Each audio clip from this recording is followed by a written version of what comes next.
Good morning, everyone. Can you hear me okay? Great. Ooh. Thank you so much for having me this morning and for your interest in even speaking to a death doula. I'm typically the last person that people want to hire, as you can imagine. But I do believe it's really important for us to talk about these hard topics.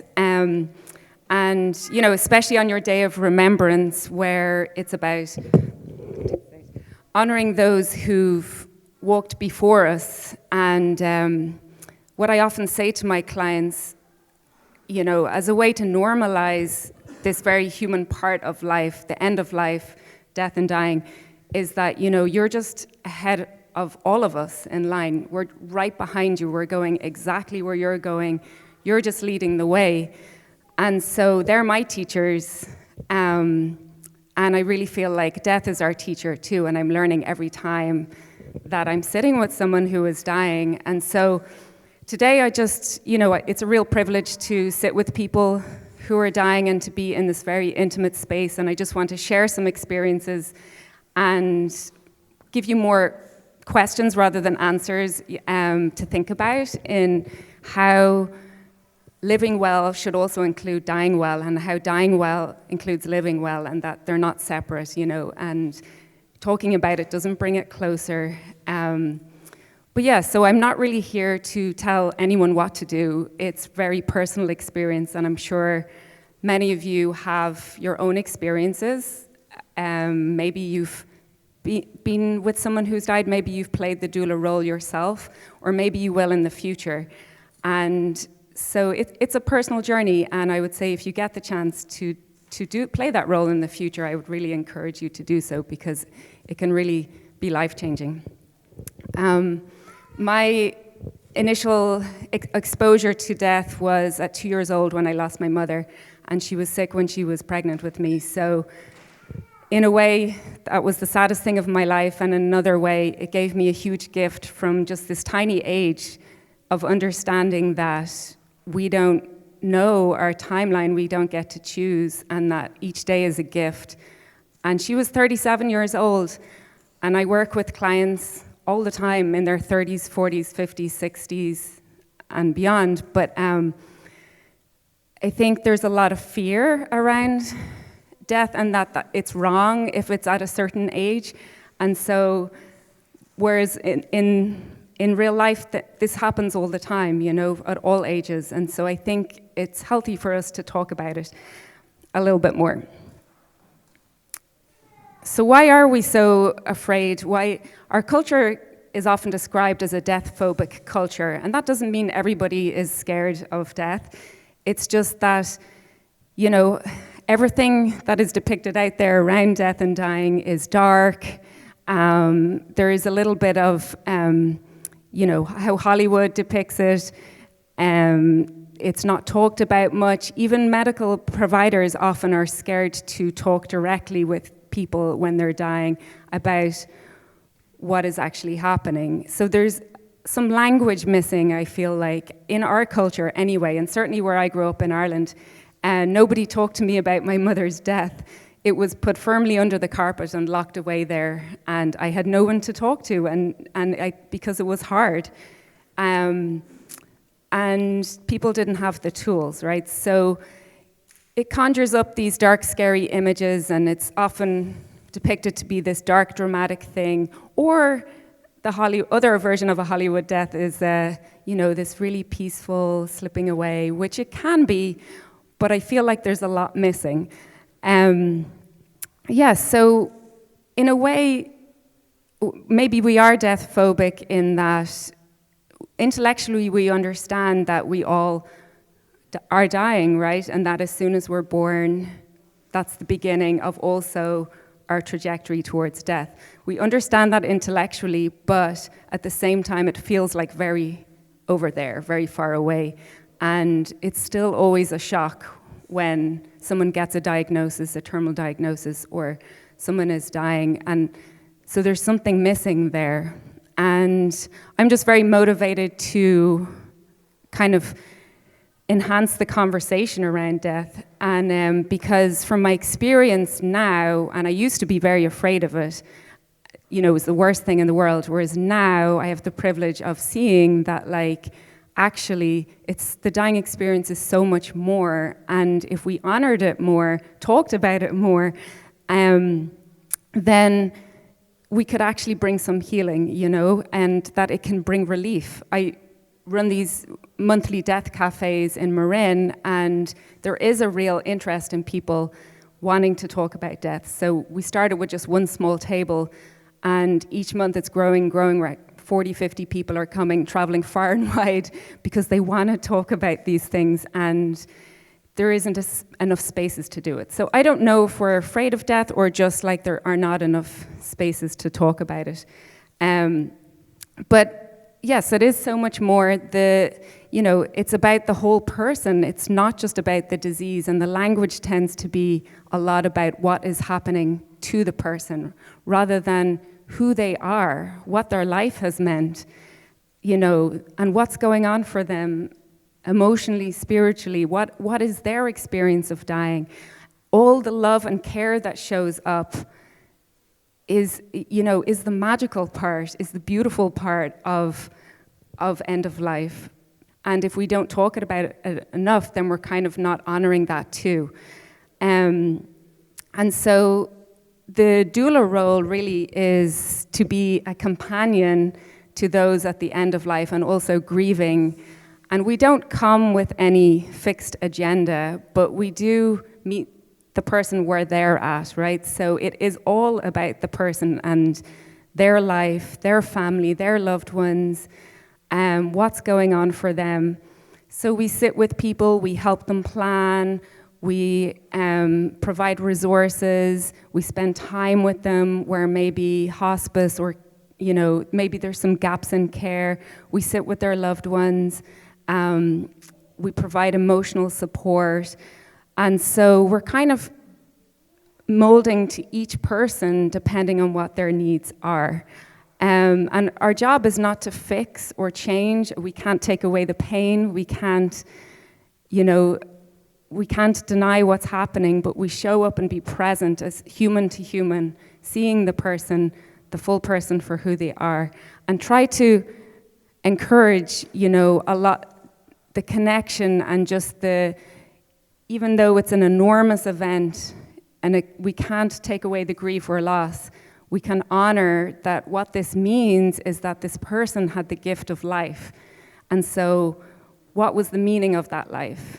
So we help people do legacy projects, how they want to be remembered. And we sit vigil with them, so for as long as it takes.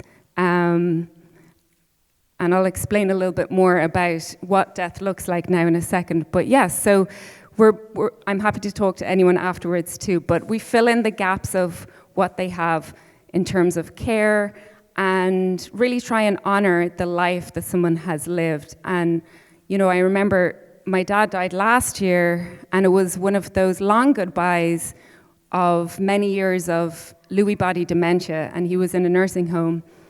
And when he did die, and I stood up and I was doing his eulogy, and there was a sense of relief as well that finally we get to celebrate his whole life, not just the sad end, right? That had been focused on, and all the conversations were around for so long. So I just want to talk a little bit about the different aspects of dying. And again, this is probably just more to prompt questions rather than provide you with answers. But these are some of the ways that we will sit with people and things we'll talk to them about.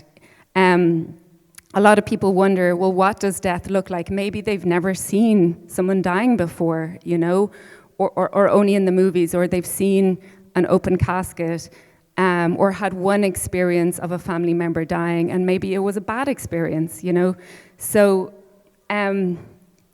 we like to, encourage people about the innate intelligence of the body, that even though it's not what we want to be happening, there is an intelligence in the body that knows what to do. The body really, really knows what to do. And when it's time for it to shut down, then that's what's happening and that's okay, and it knows, and we don't have to fight that. The physical aspect, though, of dying is often where the language is focused, so because there's been so much talk about the disease, and so sometimes we want to kind of move the conversation a little bit away from that. So yes, for sure, talking about what dying looks like, some of the natural changes to expect when you're with a dying person, changes in the skin, the breathing, color of the skin, all of these being normal, and that it's not to be feared. We also get people wonder about, maybe they're not scared of death itself, but scared of the dying process. Will there be suffering? Will there be pain? And these days, most physical pain is managed really, really well. Not all the time, sometimes there is some struggle or some symptoms that are harder to manage, but pretty much our healthcare is, pretty advanced at this point with palliative care, with hospice, that most physical pain is pretty well managed. But what is often happening for people is they're in emotional pain and they've nowhere to kind of go for that, right? I did have one client last year, and this is not typical, but he decided he was in hospice care at home, and it was a blood cancer. It moved pretty quickly. He was only in his 60s. It was very, very sad, very close family and huge network of friends. And he was kind of struggling a little bit, in some pain, in some discomfort, but he refused all morphine, all medication, because he was so curious about the death experience. And this is not what I normally see. And understandably, people want the medication, right? They want to be free from suffering. They want to be, calm. Some people want to be completely sedated, and I understand. And so he wanted to feel it, and he was very curious. And I do Reiki, which is like a hands-on healing. And when I put my hands on him, I felt this expansiveness, like I can't even describe it, or even understand if I was connecting to his experience, but I really felt like he's doing okay. Maybe on the outside, it looks a bit uncomfortable to look at when he's coughing and moaning, but I really felt like he's okay, he's actually on the inside maybe having a beautiful experience. And when he opened his eyes, the one thing he said to me was, "Wow," and then he closed his eyes again. And so, I don't know, like I said, these people who are dying are my teachers too.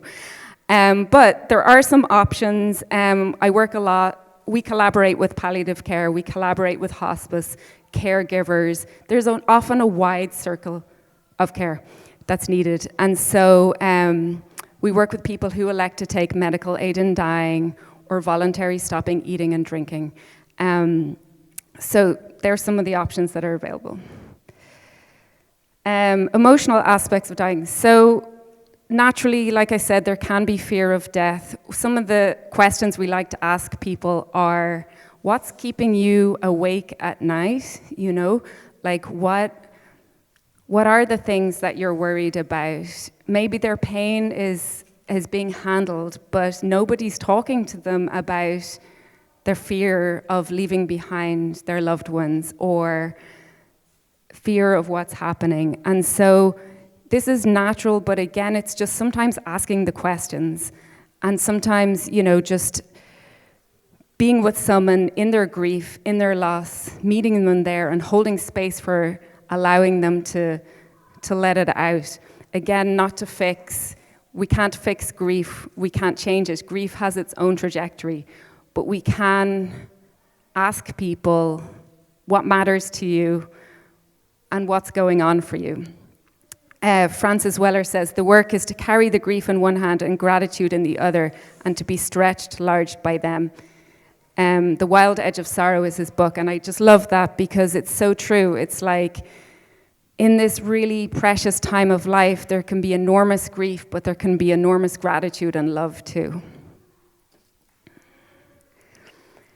Practical aspects of dying, so many things to think about, and I would just encourage everyone that if you haven't already kind of thought about end-of-life planning, it's a really good thing to kind of get ahead of, whether it's advance directives, your will, your legacy, medical power of attorney.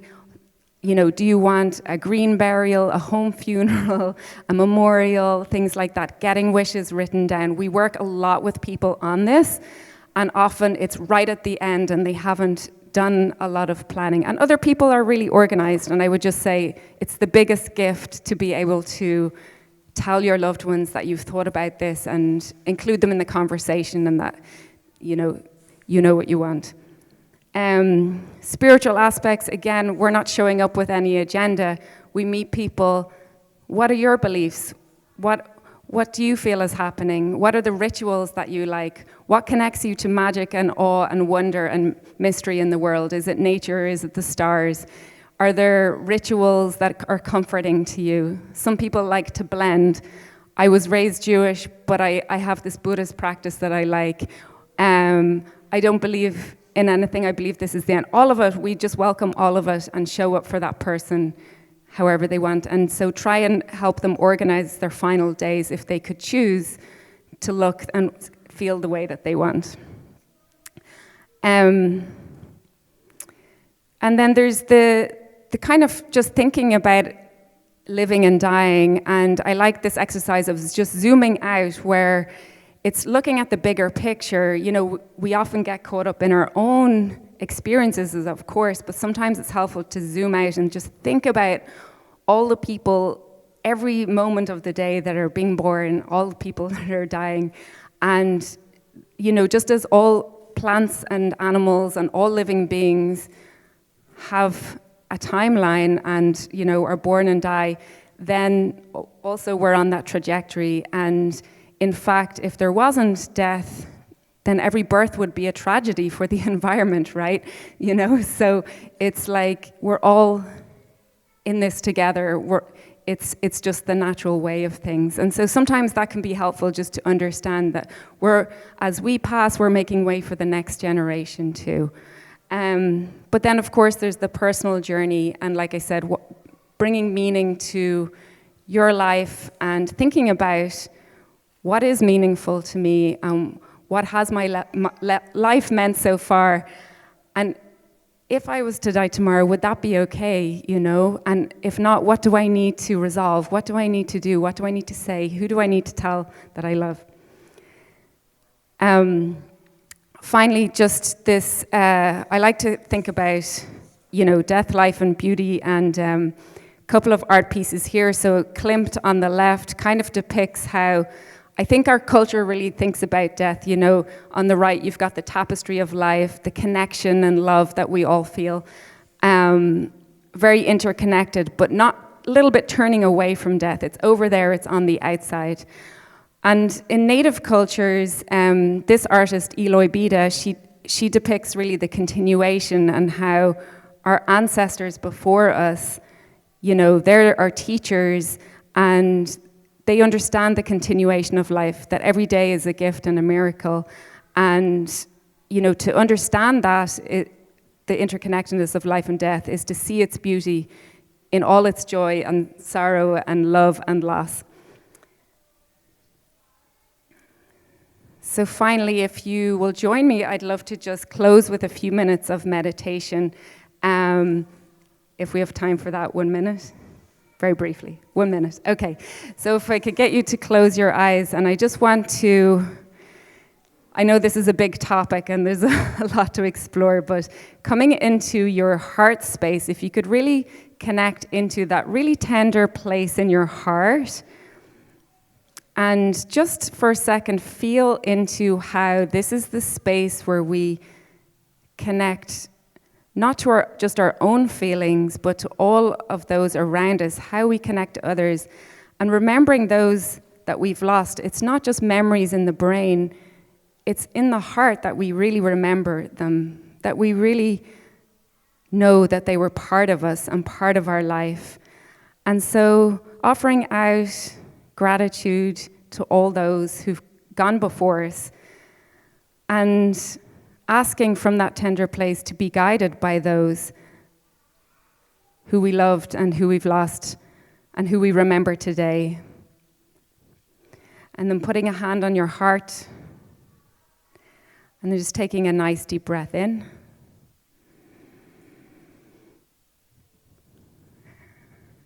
And then when you're ready, you can open your eyes again. So thank you for doing that, and thank you for having me to talk about this tender topic. I just really feel that the truth about death teaches us about the magic of life, and that, you know, if we talk about it more, we'll understand that every day is a gift, and we can wake up and go, wow, I'm alive today. You know, I don't necessarily get to, you know, the privilege to understand how long I'm going to be alive for, but today I'm alive and I'm going to use that gift. So thank you very much.